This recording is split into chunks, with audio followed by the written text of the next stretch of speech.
Figure 3.13, account.java. In this example, we're going to move away from the gradebook class for a moment and introduce a new class called account that might be used to represent, for example, a savings account in a banking system. The class called account has a private double variable called balance as an instance variable, and we're going to use that to represent the account balance. Double is a primitive type that's used to represent floating point numbers. There's actually two such types in Java. There's double and float. Double values are stored in 8 bytes of memory. Float values are stored in 4 bytes of memory. And because double values are stored in more memory, they actually have higher precision than float values. So we'll use double values for our purposes here. The other key thing that we're introducing in this example is the concept of a constructor that does validity checking on the data before initializing variables. So what we're going to do in this example is provide each account object as we create it with a double value that we'll call initial balance. And via this if statement at lines 14 and 15, we will check to see if the initial balance is greater than 0. If it is, we'll take that initial balance and assign it to our balance instance variable for the account object that's being created. Otherwise, we'll do nothing, which will result in the balance variable being assigned its default value of 0. We've also provided in this account class a credit function which allows you to add some amount to your balance.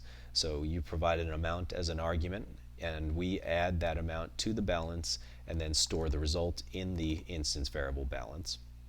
And then finally we have the getBalance method which allows the client code to obtain the balance for a given account object at any time. Now we'd like to demonstrate this account class with an account test class that uses the account class in main. So here at lines 10 and 11 in main of class account test, you can see that we're creating two new account objects.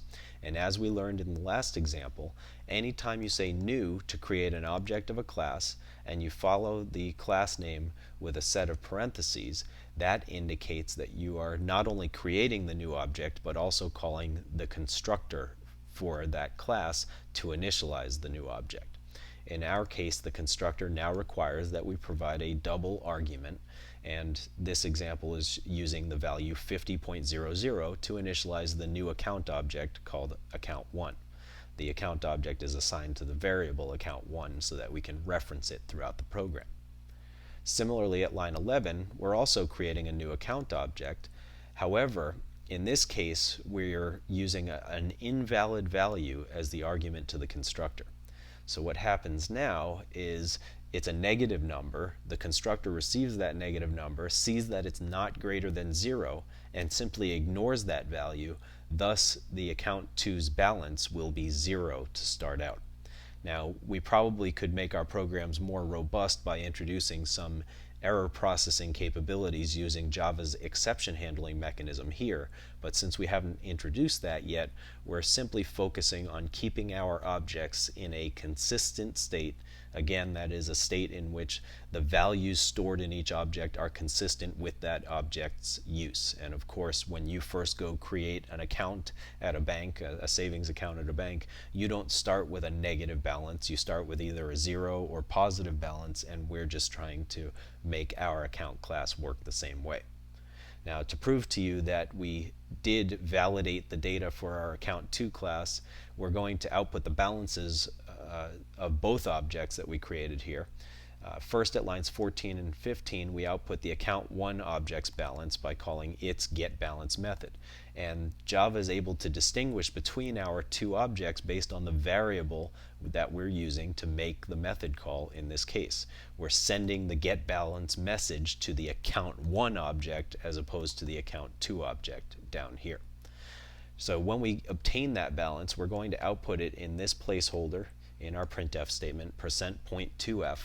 %f is the floating point specifier indicating that we'd like to output a floating point number, and .2 is a special format syntax known as the precision, where we're saying that we'd like 2 digits to the right of the decimal point, and if by any chance the floating point number that we're outputting has more than 2 digits to the right of the decimal point, it will be rounded to the 100ths position.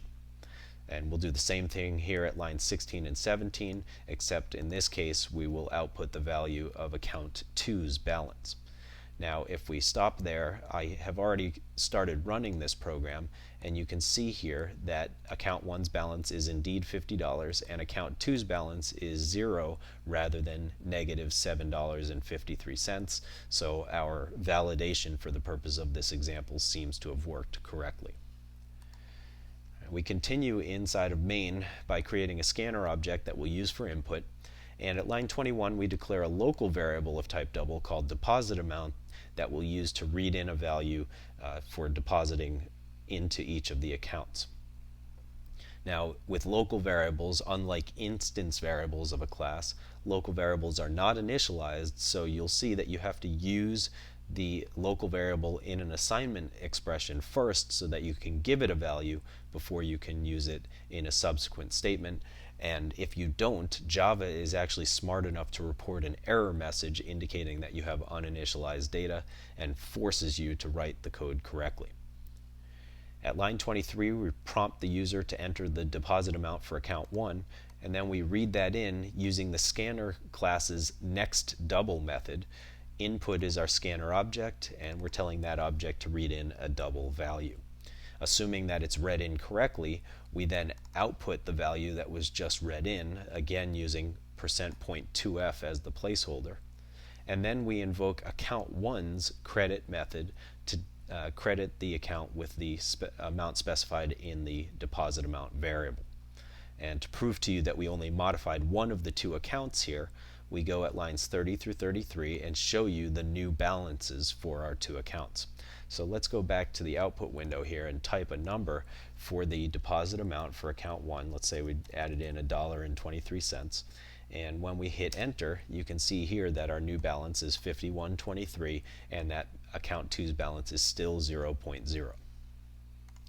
And we finish up our program by prompting the user to enter a deposit amount for account 2. We read another double value.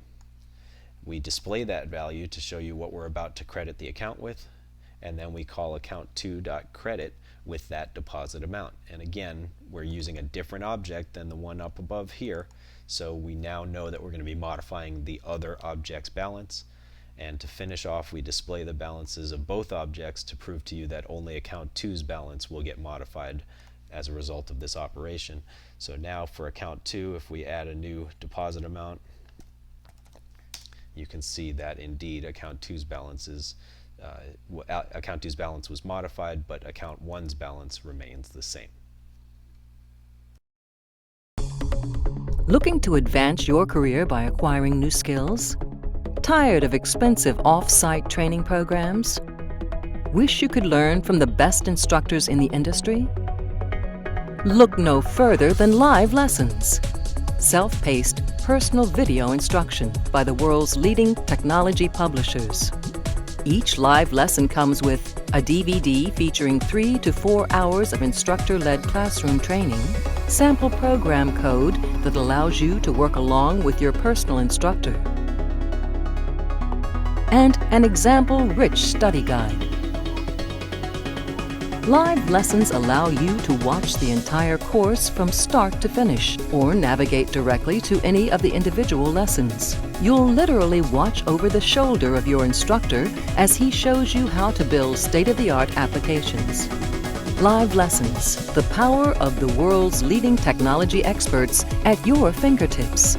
To learn more, visit mylivelessons.com today.